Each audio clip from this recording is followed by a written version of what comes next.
buenas tardes. Tenemos primero que agradecer, como no, y dar la bienvenida al cardenal don Antonio María Rouco Varela. El cardenal Rouco es lógicamente un personaje, una personalidad, diría yo, no solamente de la historia de la Iglesia, sino de la historia de España, de la historia general de España, desde aproximadamente mediados del siglo pasado hasta nuestros días.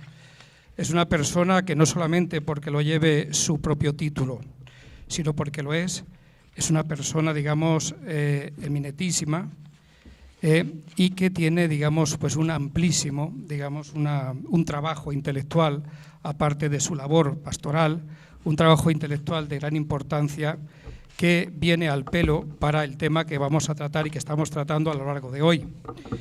La conferencia, la ponencia que va a impartir el señor cardenal se titula La libertad de educación hoy.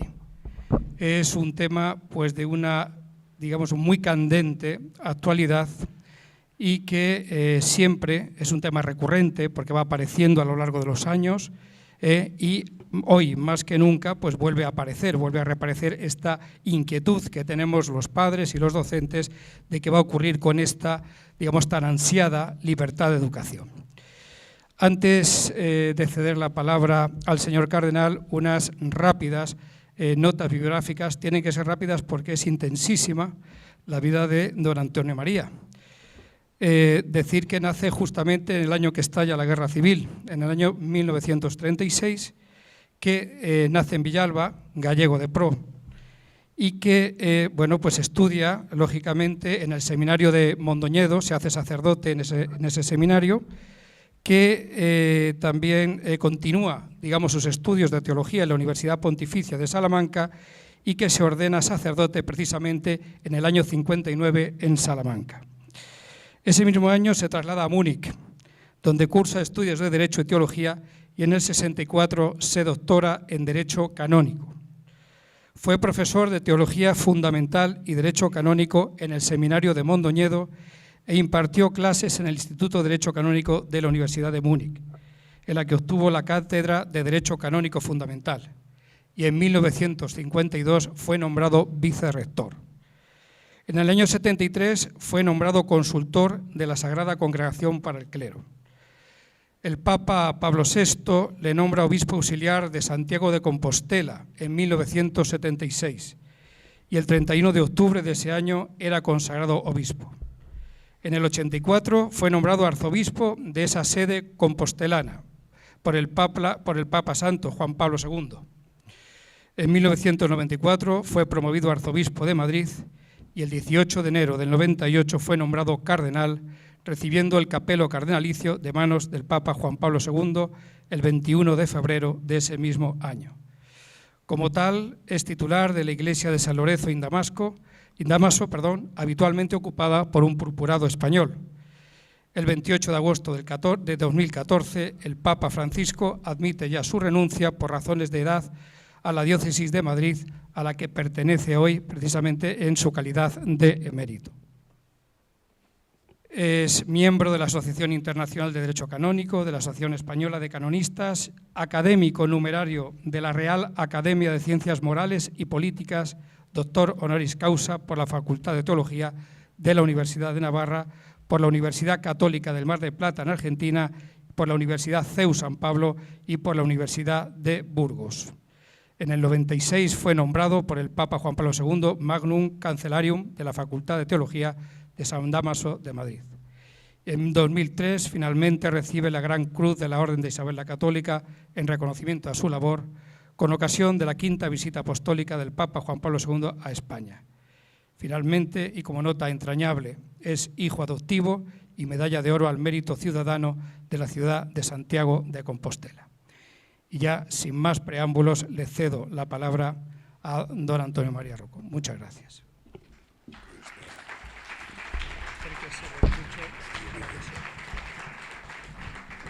En fin, lamento no poder hablar de pie como hizo el coronel, el señor coronel, porque en fin, las razones de la edad y de la falta de, en fin, de ejercicio físico pues impiden que un servidor pues lo haga de pie, aunque es costumbre habitual en la vida universitaria alemana hablar de pie en clase, no en la española. Los profesores en la Universidad Española siempre hablan sentados, pero en Alemania no, siempre van al púlpito. Pero, en fin, la edad es la que es y la forma física también. No me puedo quejar con todo. Bueno, pues yo agradezco mucho las palabras de presentación. Siempre sirven para que uno ejerza la humildad de la que hablaba el coronel cuando terminaba su plática. Yo lo estaba oyendo desde el fondo de la sala. Y como lo he oído tantas veces y de tantas formas que ya no... Son muchos años de intervenir en público, bueno, primero en los años de clases y de docencia, y luego pues ya en el ejercicio del ministerio de la palabra, que es un aspecto esencial del ministerio del presbítero y del obispo, ¿no? O sea, de los que han recibido el sacramento del orden, para hacer presente en la iglesia visible, en la iglesia sacramento de la salvación, la realidad viva, la presencia del Señor. Y dicho esto, pues vamos a hablar de la libertad de enseñanza hoy, que es un tema, bueno, que da el esquema que yo traigo.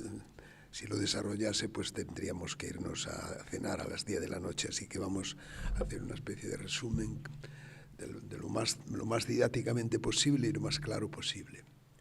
Bueno, para hablar del hoy siempre, yo hablaba con las hermanas hace un rato, hay que hablar del ayer, si no, no se entiende el hoy.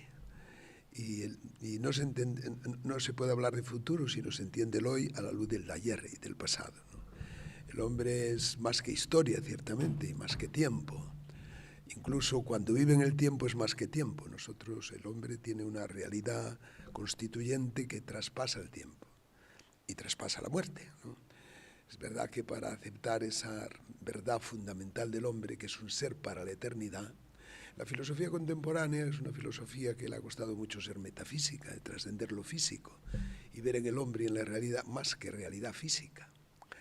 Pues llegó a formular en la primera mitad del siglo XX, que termina con la gran tragedia de la Segunda Guerra Mundial, la tesis de que el hombre es un ser para la muerte. Es una frase famosa de Heidegger. El hombre es sein zum Tode, ser para la muerte.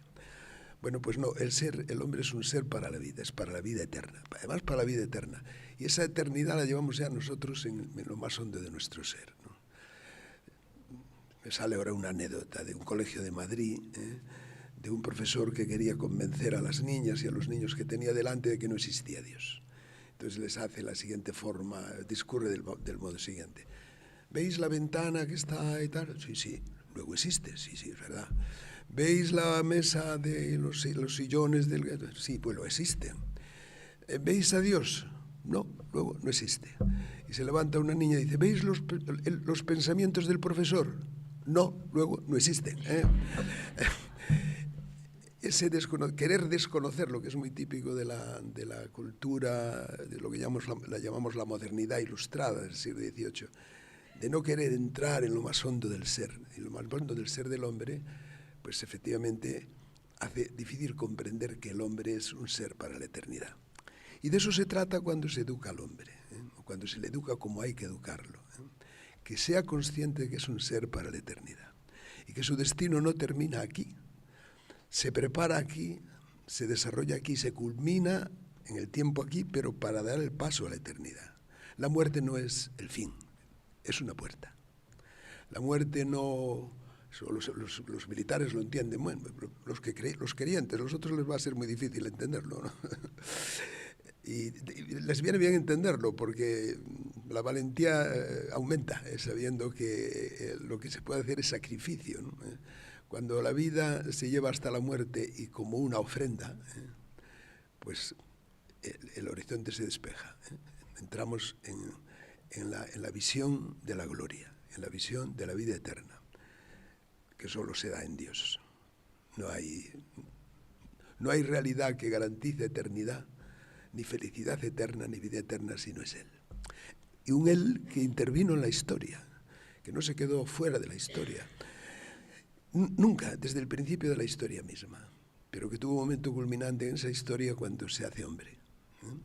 se hace hombre, sume la carne del hombre, se hace uno de nosotros, pues hace 2000 años, en el misterio de una maternidad que tiene que ver con la acción directísima de Dios sobre una virgen, una muchacha de Nazaret, que se convierte en la madre del Hijo de Dios, y por eso abre un periodo en la historia de las maternidades absolutamente nueva. Es una maternidad universal. La madre del Hijo de Dios no es solo madre de Jesús de Nazaret, es madre de todos los hombres. Lo cantamos, por cierto, un canto muy popular de la música del posconcilio. Bueno, pues educar es llevar al niño, al hombre que empieza a andar en el tiempo, en la historia, desde el seno de su madre, en el contexto cálido de sus padres y de la familia, en la relación, el mundo de relaciones que se entretejen. El hombre no es un ser íntimo, no es un individuo sin más, un individuo aislado. Por su propia naturaleza, incluso sexuada, es para el otro, es para los demás. Ese otro, esos otros, ese tejido relacional se va haciendo más rico, más complejo, según va uno creciendo en la familia, se sale de la familia, entra en lo que llamamos la sociedad.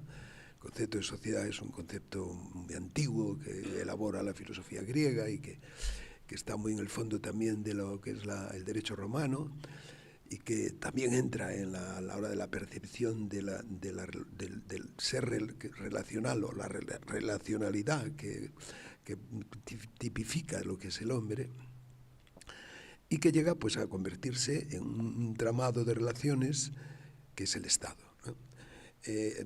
Desde comienzos del siglo XIX pues se habla de nación, de Estado-nación, ¿eh? Son los revolucionarios franceses los que consagran esa identidad de nación y Estado, ¿no? Pero el Estado sí lo hay, siempre lo hubo, ¿no?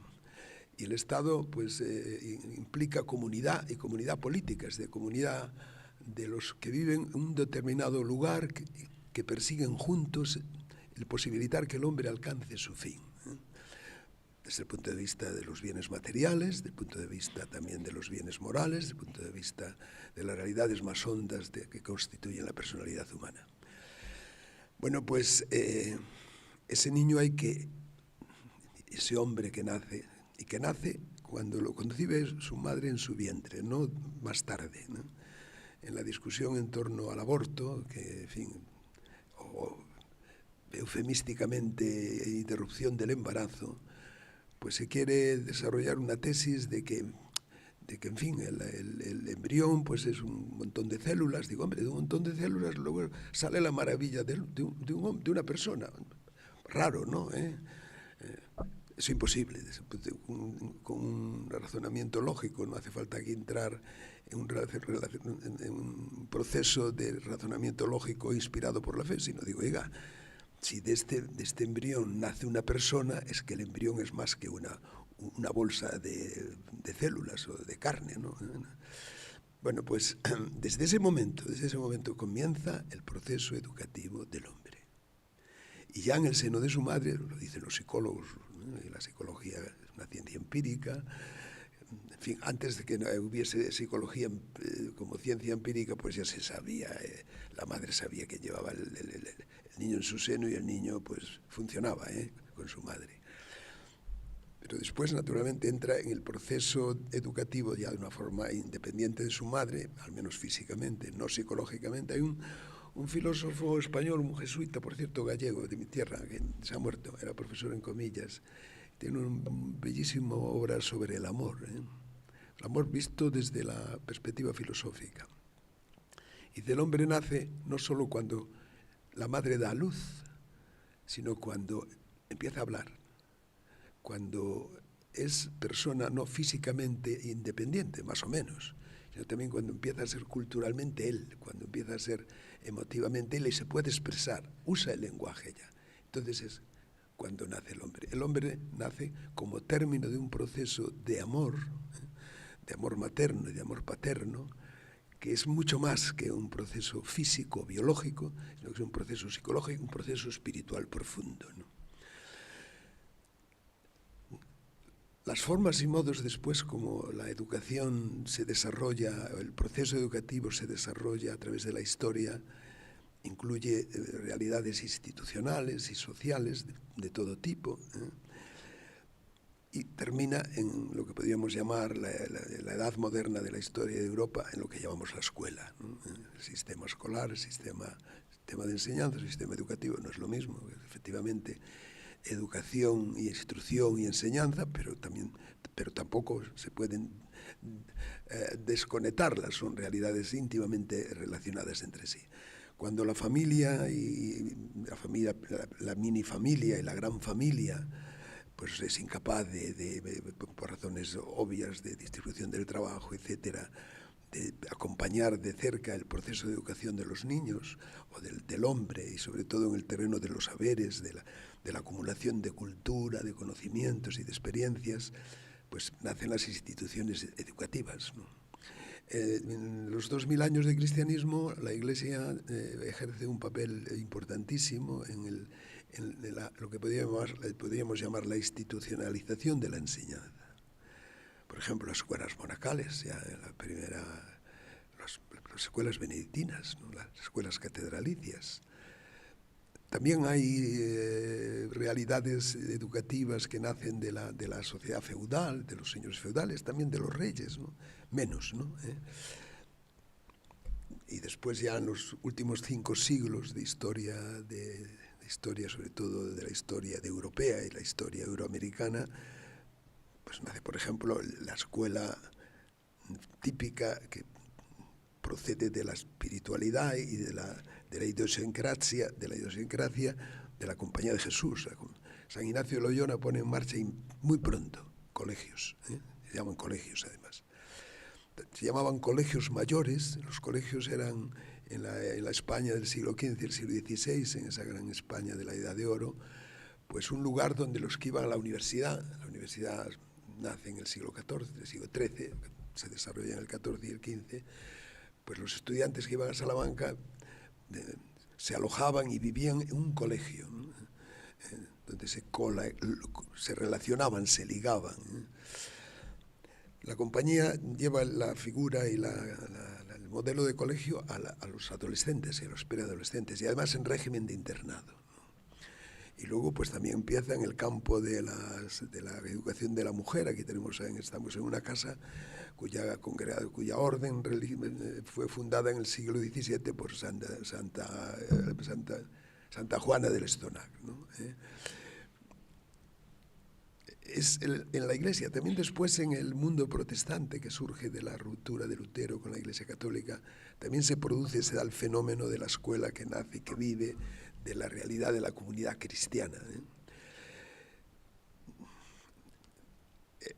Otras instituciones que no son Iglesia, que tienen que ver con la sociedad civil del tiempo. Primero la sociedad de lo que podríamos llamar el Estado moderno, que empieza a ser levemente un Estado nacional. La España del siglo XVI era muy consciente, los españoles, los habitantes de los distintos reinos que se habían unido en la figura de los 2 reyes, del rey de Aragón, don Fernando, y de la reina de Castilla, doña Isabel, que pertenecían a una unidad cultural, espiritual, histórica, que era mucho más que un conglomerado de reinos y de señoríos de distintos tipos y distintas calificaciones. Empezaba a ser una unidad de pueblo, una unidad de fe, una unidad de visión de la vida, una unidad de destino, y por tanto una unidad política. Bueno, pues en esos siglos XVI y XVII se va alumbrando en España pues una conciencia que va más allá de los límites de los reinos de la Edad Media, de los cuales decir que podían ser una fórmula de unidad nacional no es posible, creo yo, científicamente hablando. Bueno, pues esos caminos que acompañan la tarea educativa de los padres a través de un sistema escolar y de instrucción y de enseñanza unido a la educación, tan intrínsecamente unido con la historia cristiana de Europa, pues hacen, podríamos decir, crisis a comienzos del siglo XIX en Europa continental con la Revolución Francesa. no solo se cambia radicalmente el viejo régimen político de las monarquías absolutas e ilustradas, por cierto, sino que se cambia también la concepción de la sociedad en su fundamentación y en su desarrollo íntimo, y por lo tanto en los elementos de vida que tienen que ver más que con el Estado, con el poder político, es decir, con el rey, con la administración real, sino con la sociedad, con la familia, con la fe, con la iglesia, con las costumbres, etc. Y nace sobre todo el concepto de sociedad que se funda sobre el individuo, la persona individual, que es la que decide, unida, más o menos socialmente, cómo se organizan políticamente, cómo se hacen Estado y cómo el Estado se estructura y se organiza. El soberano no es ya el rey ni el emperador. Todavía quedaba el emperador en Austria, Hungría. Después Napoleón quiso ser emperador. Digamos, quiso que no se perdiese el imperio como fórmula de unidad europea y mundial, aunque bajo no una forma cristiana, sino una forma ya laica, ilustrada. Pero ciertamente, bueno, era un hombre del viejo régimen todavía, entre el viejo régimen y el nuevo régimen que había nacido con la Revolución Francesa. Y con la Revolución Francesa, como digo, nace un nuevo soberano, que es el pueblo, el conjunto de ciudadanos que deciden a través de procesos electorales quién gobierna, cómo se organiza la comunidad política. Pero además no solo pretenden organizar la comunidad política, sino la misma sociedad. Y no solo la misma sociedad en general, sino en sus aspectos, diríamos, más fundamentales. Por ejemplo, el de la educación de los jóvenes, por lo tanto, el sistema educativo. El sistema educativo depende del Estado, el Estado es el que educa. Y el Estado es el que, en fin, organiza todo el sistema escolar y educativo, y lo organiza no solo de una forma pragmática, como se logra que en todas las zonas o regiones del territorio estatal pues haya escuelas, sino quién van a ser los maestros, cómo se les nombra. Y no solo eso, sino qué es lo que se les va a enseñar, los contenidos de la enseñanza, más aún cómo se les va a educar. El Estado que nace después de la Revolución Francesa se llama liberal, es por cierto una palabra que se ha hecho universalmente usada y famosa, el liberalismo, pero es de cuño español. Los revolucionarios franceses no hablaban de liberal, no conocían la expresión, ¿no? Por cierto, la Constitución española de 1812 instaura para España el sistema estatal de enseñanza. En una serie de artículos de la Constitución se afirma que el rey, el gobierno constitucional, que presidía y culminaba en el rey. La Constitución de 1812 no es una Constitución republicana, es una Constitución real. Pues debe de garantizar que haya escuelas en todos los pueblos de España, en todos los ayuntamientos de España. Y que el Estado, a través de los ayuntamientos, etcétera, será garante del sostenimiento y del personal, de los maestros y la escuela, y habrá una serie de organismos que cuidarán del sistema escolar desde los ayuntamientos, pasando por las provincias. Pues habrá una ley que divida España en un territorio que se articula en provincias, y así hasta llegar a la universidad y hasta llegar a la capital del reino. El proceso por lo tanto, que nace en el siglo XIX, de un sistema estatal de enseñanza, se hace universal en Europa y lo que en América, Norteamérica por supuesto, Norteamérica de una forma distinta. La Constitución norteamericana es una constitución estatalizadora, sino una constitución que quiere garantizar que la sociedad libremente y sobre la base de unos acuerdos básicos de paz, de colaboración, etcétera, pueda darse a sí misma las instituciones que crea convenientes y cómo se crea conveniente, muy especialmente en el terreno de la religión, del ejercicio libre de la fe, sino también el de la enseñanza. Por eso es un ejemplo que no se puede, o es una realidad que no es exactamente igual que la europea, incluso podríamos decir que en muchos casos muy distinta. Hay una obra, por cierto, de un famoso autor francés que estudió la democracia y la liberal de los Estados Unidos en relación con la europea en el siglo pasado, que lo pone muy claramente de manifiesto. Bueno, España entra dentro de ese sistema y de esa concepción de la escuela, el sistema de enseñanza donde el Estado es el dueño final, es el soberano, el dueño final del sistema educativo. La fórmula tiene enseguida un inconveniente que afecta mucho a lo que podría llamarse la conciencia social de un nuevo mundo que con la industria, la industrialización, el cambio del sistema económico produce lo que se llama la sociedad con proletariado, la sociedad de clases, que después Marx y sus comentadores y teóricos y prácticos van a desarrollar a finales del siglo XIX y el primer tercio, casi la primera mitad del siglo XX, también de forma finalmente trágica. La Revolución del 17, Primera Guerra Mundial, nacionalsocialismo, en fin, todo lo que vino después. ¿Puede el Estado garantizar, porque ese es un derecho que se reconoce, sobre todo en la Constitución Española del 12, todos los españoles tienen derecho a ser educados escolarmente de forma igual, básicamente igual para todos, ¿no? El Estado liberal no consigue resolver el problema de lo que se llama después la escolarización de todos los niños y todos los jóvenes de los distintos países de Europa. Cojea, por lo tanto, por ese lado, pero cojea también porque quiere no solo enseñar disciplinas o materias, diríamos, desde el punto de vista de la concepción del hombre, neutras, ¿no? Sino quiere educar en el sentido más hondo de la expresión, ¿no? Sobre las bases de concepción del hombre y del mundo y de la realidad, básicamente no cristianas, ¿no? Es de una tensión constante en el siglo XX, XIX y hasta muy antes del entrado del siglo XX, entre la llamada escuela del Estado, sobre todo en Francia, y la realidad religiosa, personal, familiar y social de Europa, también en España, ¿no?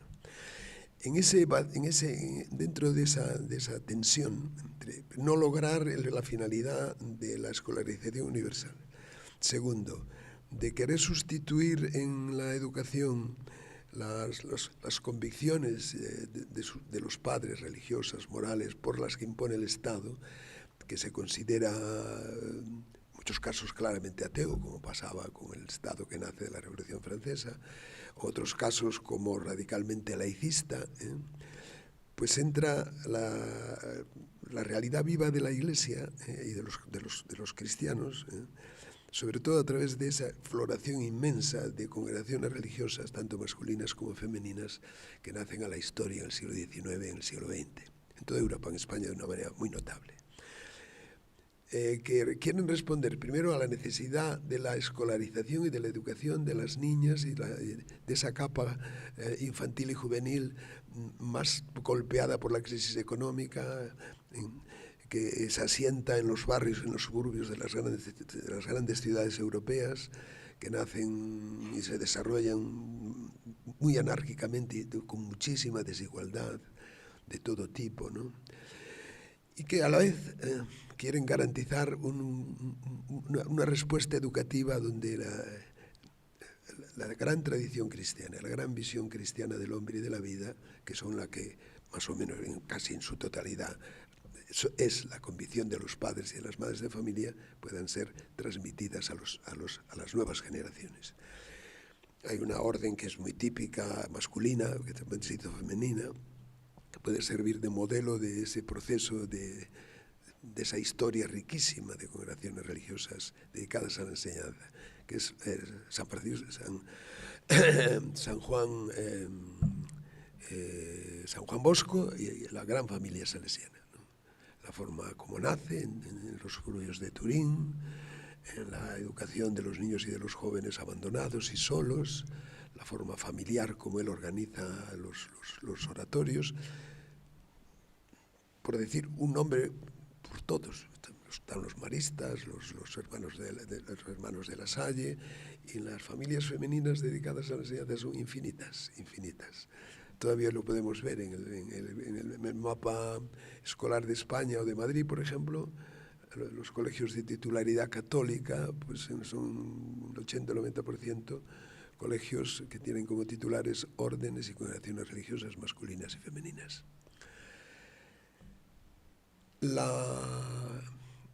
Podría decirse que llega un momento que es el de la crisis de lo que podría llamarse el Estado liberal nacido en el siglo XIX, cuando el año 1917 los soviets se hacen con el poder en Rusia, en plena guerra mundial, termina la guerra mundial en 18, nacen en Alemania, se ha sustituido el imperio por la República de Weimar, otro proceso político totalizador, nace con el fascismo y luego de una forma crudelísima con el nacionalsocialismo, en cuyos sistemas no cabe no solo otra escuela que la del Estado, sino que no cabe otra ideología, otra forma de ver el hombre que la que imponen los partidos que dominan el Estado, ¿no? Que son por definición ateos, tanto de una forma expresa en las constituciones de la Unión Soviética, hasta muy entrada, hasta después de la Segunda Guerra Mundial y después de la Segunda Guerra Mundial, hasta el año 1989, cuando cae el muro de Berlín. Y también el nacionalsocialismo, que no tiene ninguna constitución. El Estado nacionalsocialista se definía porque ein Volk, ein Reich, ein Führer. O sea, el Estado se basa sobre que hay un pueblo, que hay un imperio y que hay un caudillo. Y punto, se acabó. Eso era toda la clave de la constitución del Estado nacionalsocialista. No era posible otra escuela que la que transmitía esa visión del hombre y del mundo, de una especie de darwinismo social que reconocía y se basaba sobre el reconocimiento de la superioridad de una raza sobre las demás. Los nazis hablaban del Untermenschen, de los hombres de segunda categoría, entre los que se encontraban los judíos, también los gitanos, etcétera, ¿no? De alguna manera, ese modelo, por lo tanto, también garantizaron más o menos la universalización del derecho a la enseñanza. Nolens volens, que dicen los clásicos, por sí o por no, pero todo el mundo tenía que ir a la escuela, y había escuela para todos, de la forma que fuese, pero la había, ¿no? La quiebra de ese sistema, o de esa realidad, es la tragedia de la Segunda Guerra Mundial. Casi 6 años, es Europa asolada por la guerra. Una guerra que ya no es como la Primera Guerra Mundial, una guerra de ejércitos contra ejércitos, sino de una guerra que atañe de una manera radical y terrible a la población civil. Al principio los bombardeos de Inglaterra, era el intento de la victoria de Alemania sobre Inglaterra a través del uso del arma aérea y de los bombardeos masivos de poblaciones civiles, que después encuentran la réplica aliada con respecto a Alemania. Alemania queda arrasada. Todavía en el año 1959, cuando un servidor va a estudiar a Múnich, todavía las heridas, las huellas de las heridas de la guerra estaban vivas en la ciudad, ¿no? Y cuando uno veía, le mostraban películas de lo que había pasado, la procesión de Corpus de Múnich del año 1945. Es tremendo, ¿no? Toda la ciudad se podía ver desde un extremo de la ciudad, todo el resto de la ciudad, pues estaba destruida. Recuerdo que una religiosa en la casa en la que yo vivía me decía: yo desde el año 42 hasta el 45 nunca me desvestí para acostarme por la noche, porque sabía que me tenía que levantar para atender a los heridos resultado de los bombardeos que sufría Múnich, y todas las ciudades alemanas. Ese mundo arrasado físicamente también era un mundo arrasado moralmente y espiritualmente, y había que como levantarlo, ¿no? Y se hizo en la parte libre de Europa, no en la parte comunista de Europa, dividida de la parte libre por el telón de acero, ¿no? Que era real. El telón de acero no era ninguna metáfora, era un telón de acero de verdad. Y vamos, hacía falta un ejército para pasar por ahí, ¿no? La nueva Europa nace también un poco con el nuevo orden mundial que cuaja en las Naciones Unidas, en la institución de las Naciones Unidas. Tiene un antecedente en la Sociedad de las Naciones que había fracasado entre la Primera y la Segunda Guerra Mundial, que se dan una carta y una declaración de derechos fundamentales del hombre, donde también se habla y se proclama el derecho, derecho a recibir la educación y la enseñanza por parte de todos los niños y jóvenes del mundo. Y consagra el derecho de que los primeros titulares que tienen que ejercer y tienen el derecho a ejercerlo con respecto a la educación de los niños son los padres de familia. Y una titularidad que incluye, primero, la elección de centros, está en la Declaración de los Derechos Humanos del año 48, y la determinación del contenido religioso y moral de la escuela, en todos los grados. Esa posición de las Naciones Unidas, esos artículos de la Declaración de los Derechos Universales del Hombre, inspira también lo que empieza a llamarse, y que hasta hoy, la concepción de un Estado que es libre, pero a la vez social, democrático, pero de derecho, que se rige por la ley. Y en el fondo, de los que desarrollaron este modelo del nuevo Estado, que en la Europa libre se impuso inmediatamente, pues era una inspiración diríamos, de humanismo cristiano, de la visión cristiana del hombre y de la vida. Los padres de la Europa que empieza a unirse ya a comienzos de la década de los 50 del siglo pasado, eran católicos, y no católicos cualquiera. Yo les contaba a las hermanas, Schuman, el representante de Francia, está en proceso de canonización. De Gasperi, el representaba Italia, está también en proceso de canonización. Konrad Adenauer, el representante de la Alemania derrotada y que volvía de nuevo a la vida libremente en la llamada República Federal de Alemania con capital en Bonn. Pues era un gran católico. Yo siempre digo en broma, los alemanes de hombre santo no era, ¿no? Era demasiado pillo como para ser. Y luego había un socialista belga, Spack, que era, en fin, un hombre demócrata. El socialismo también adquiere después de la guerra un rostro claramente democrático, ¿no? Por lo menos el socialismo de Alemania y de la Europa occidental. En el año 1958, en el Congreso de Bad Godesberg, el Partido Socialista Alemán renuncia a sostener su ideología política sobre la doctrina marxista y la ideología marxista. Es un cambio radical también en la historia de Alemania y en la historia de Europa. Bien, pues la escuela, el sistema educativo que nace entonces en toda Europa, en España tenemos la peculiaridad de la confesionalidad del Estado, que supone una cierta divergencia con respecto al sistema europeo. Nace la escuela, como también la excepción de Francia, que le cuesta mucho aceptar que haya escuelas que no sean del Estado. Las hay, y también ahora, hay una red de escuelas que no son del Estado en Francia.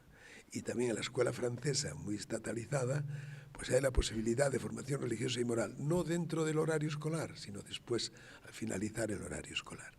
Pero en el resto de Europa, en los países anglosajones, pues el sistema incluye la escuela del Estado y la escuela que no es del Estado. En la escuela del Estado, la educación religiosa y moral está garantizada.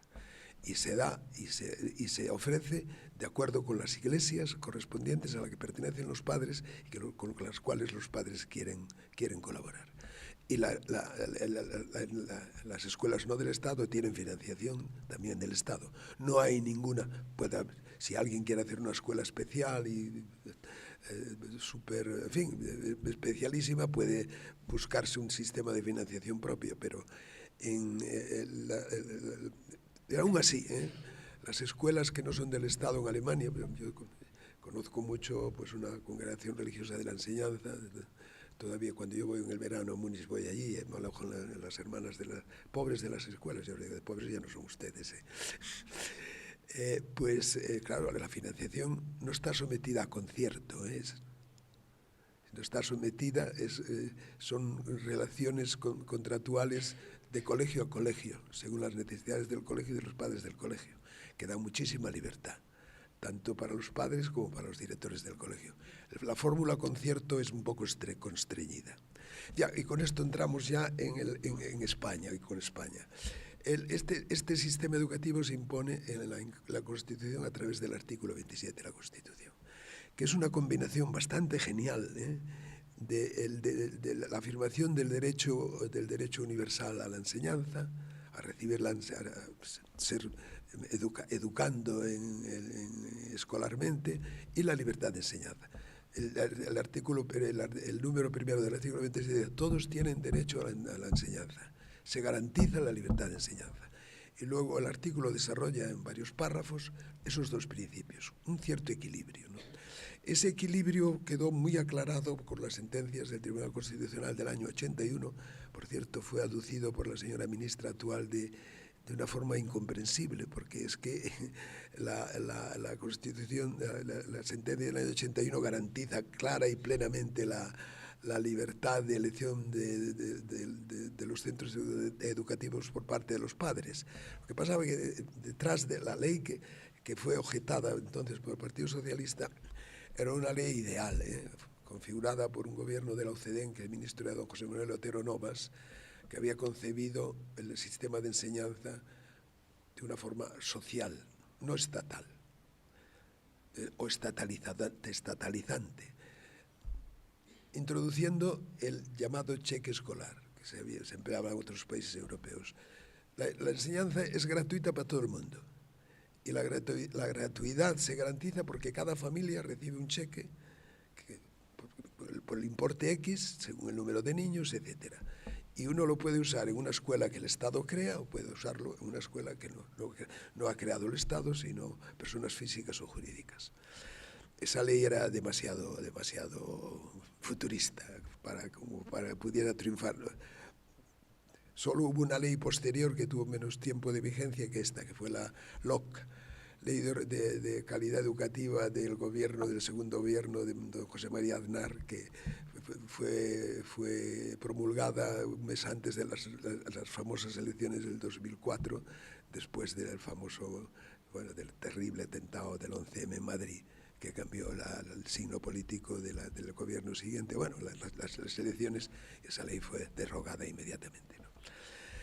Bueno, pues toda la historia jurídica de la libertad de enseñanza en estos años en España se mueve entre la acentuación del peso del Estado sobre la escuela y la acentuación de la libertad de los padres, tanto en el contexto de la escuela del Estado, la llamada escuela pública, y en el contexto de la libre elección de centros de enseñanza en la escuela de iniciativa social, que un tanto por ciento muy elevado desde el punto de vista numérico era escuela católica.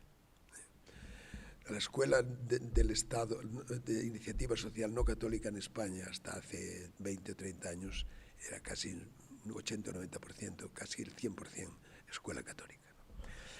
Bien, pues la legislación sobre el sistema educativo y sobre la enseñanza fue, y hasta hoy mismo, bueno, hasta hoy mismo no, hasta el último gobierno de don Mariano Rajoy, de la única legislatura completa de Mariano Rajoy, fue un sistema en donde se trató de subrayar el poder del Estado y la responsabilidad del Estado, costando mucho reconocer, por ejemplo, ahora vuelve a estar de actualidad, que los padres hay que garantizarles que puedan elegir el centro, no forzarles a través de la planificación del sistema escolar a tener que ir a una escuela que ellos no quieren, ¿no? Bien, con respecto a la clase de religión y moral católica, pues también comienza teniendo una alternativa, según el modelo alemán y el modelo belga, el modelo centroeuropeo. Si la familia no quiere que reciban religión, en este caso religión y moral católica, pues tienen que hacer una asignatura que se llama ética, ¿eh? Ese es un sistema que sigue vigente en estos momentos en Alemania, nadie discute, hace más de medio siglo que es así. Y que además se articula no a través de una especie de referéndum anual. En España la Conferencia Episcopal Española aceptó, o aceptamos, como todos las fuerzas vivas del catolicismo, de profesores y familias católicas que salían tantas veces a la calle en la década de los años 80 para reclamar y pedir el respeto de los derechos de los padres en un régimen de plena y responsable libertad educativa, ¿no? Bueno, pues esta cesión fue reconocer o aceptar que todos los años hay que inscribirse en la clase de religión. Hasta hoy mismo, ¿no? Eso solo pasa en España. Los países europeos te inscribes en la clase de religión y bueno, mientras que no digan que los padres, o ya si tienen la edad suficiente para hacerlo, los que no quieren seguirla, pues ya está. Aquí todos los años hay una especie de referéndum sobre la clase de religión. Llevamos así desde el año 1979, 80, casi 40 años, ¿no? Y sigue resistiendo la clase de religión y moral católica en el sistema estatal de enseñanza.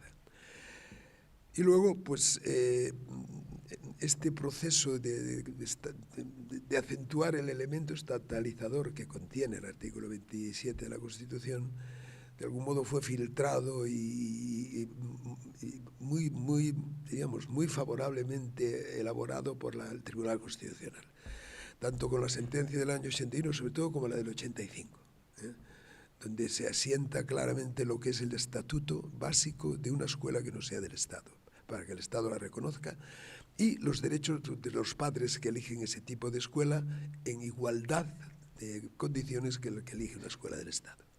Es verdad que aquí hay, en la comida hoy tuve la oportunidad de compartir mesa con algunos profesores, algún director incluso que trabajan en colegios concertados, donde dice que no han cobrado la porción que corresponde al funcionamiento del colegio desde el mes de mayo, ¿no? Las partidas que se destinan son menores que las que se destinan para la escuela del Estado, ¿no?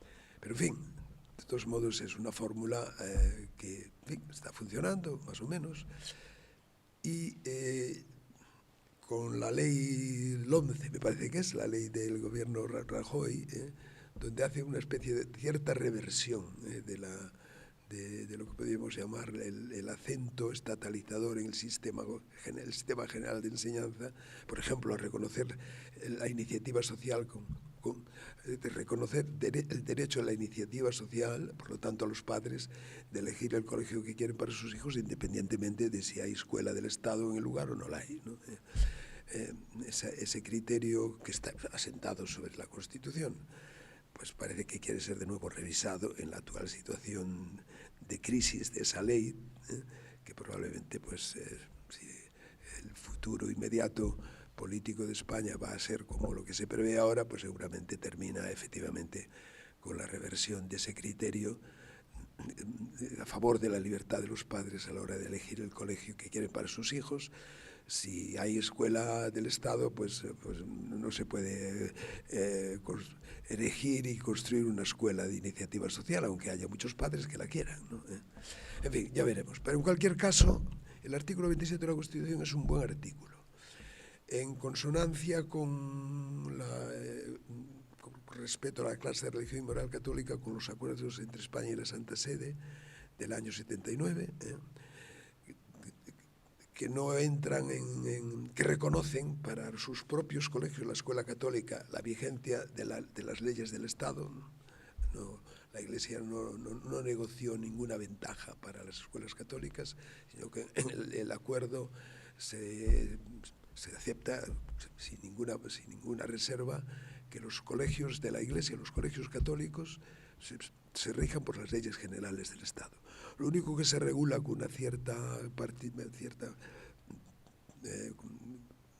más concretamente es la clase de religión y moral católica en los colegios del Estado, o los que no son del Estado, que tienen por imperativo constitucional que respetar también el derecho de los padres a elegir la formación moral y religiosa de sus hijos.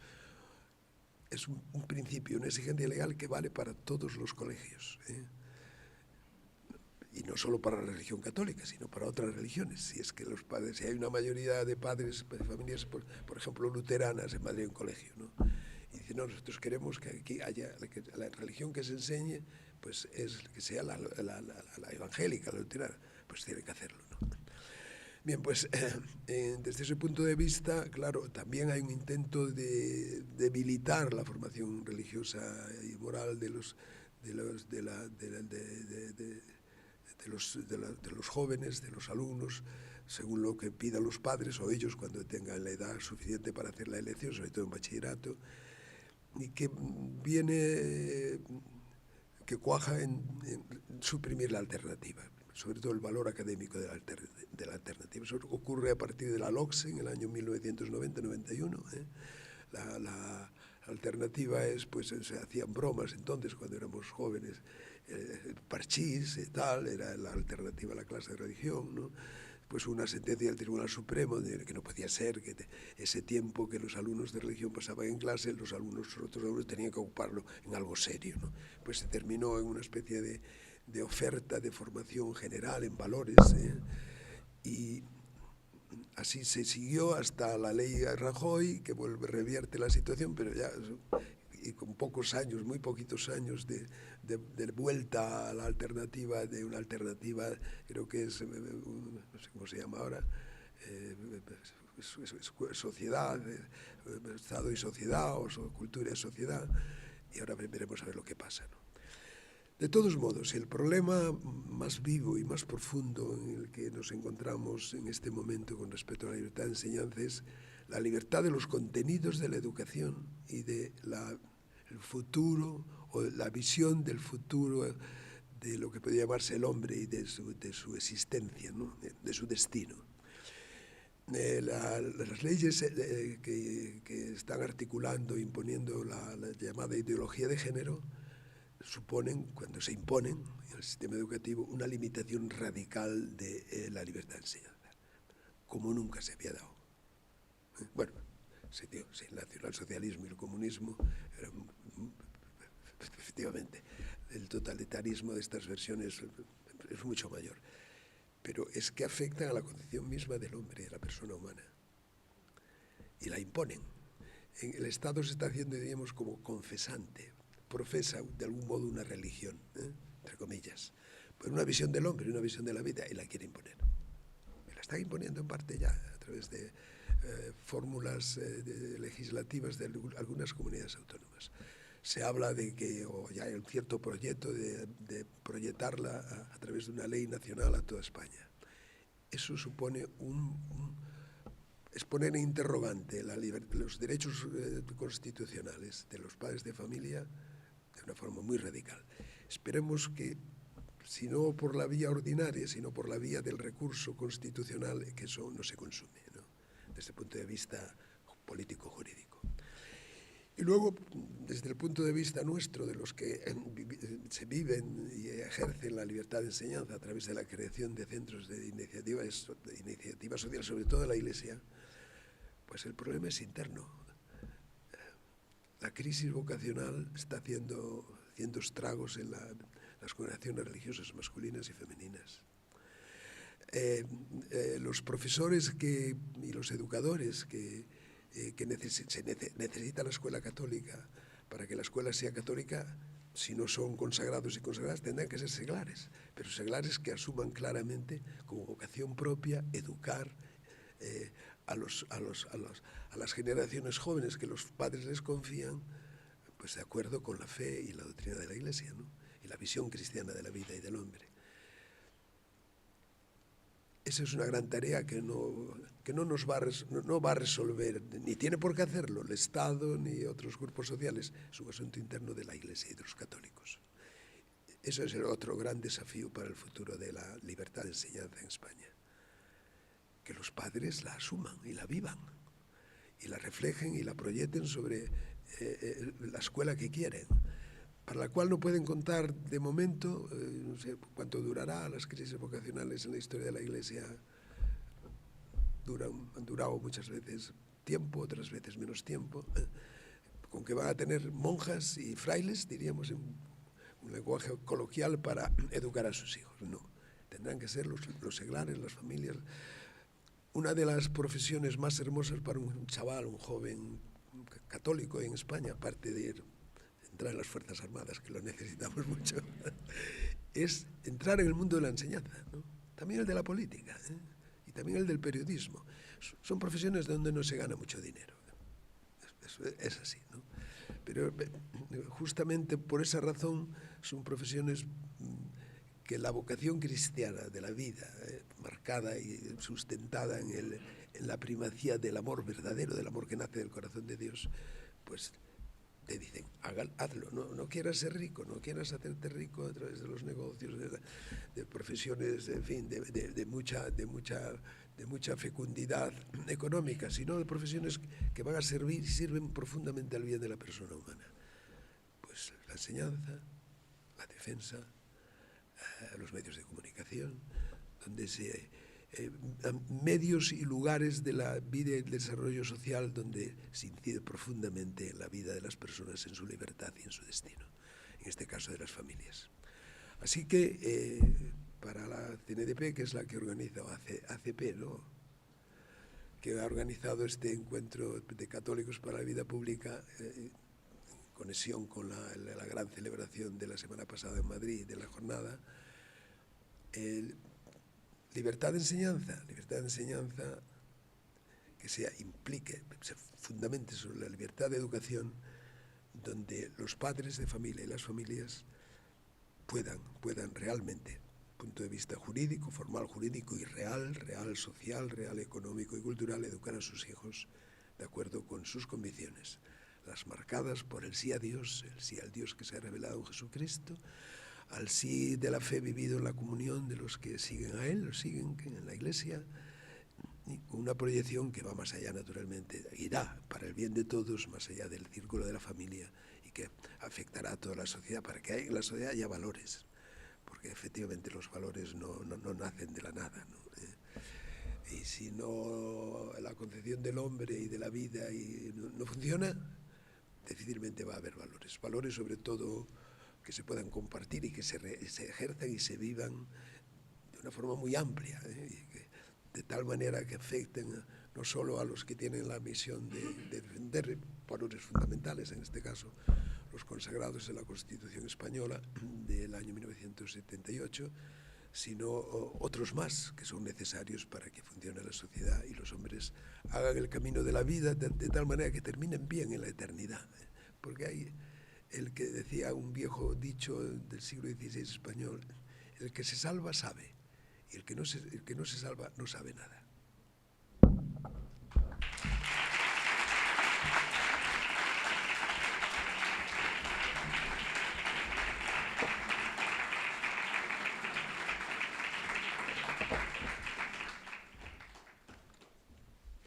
Bueno,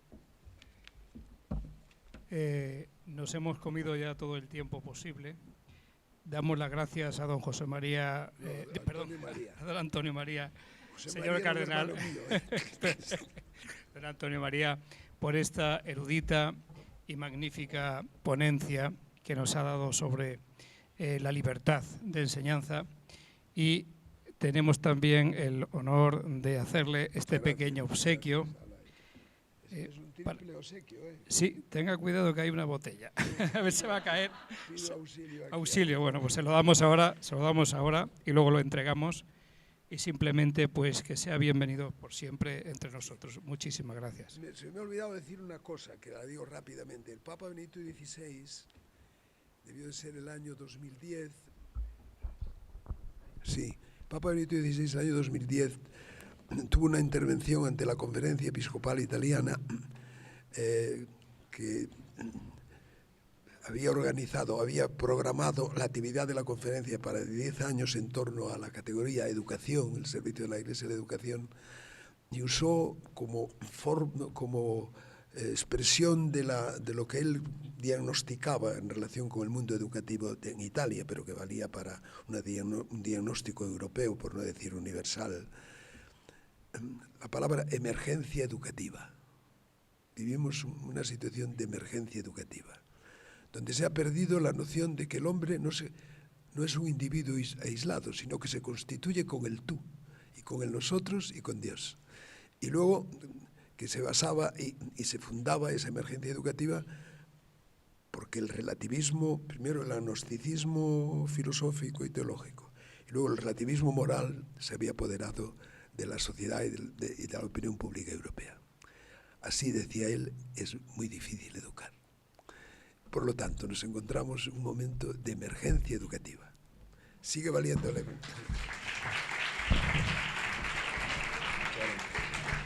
Pasamos a continuación, para cerrar ya y clausurar la jornada, a la Iglesia, para dar gracias a Dios de estas jornadas tan fructíferas.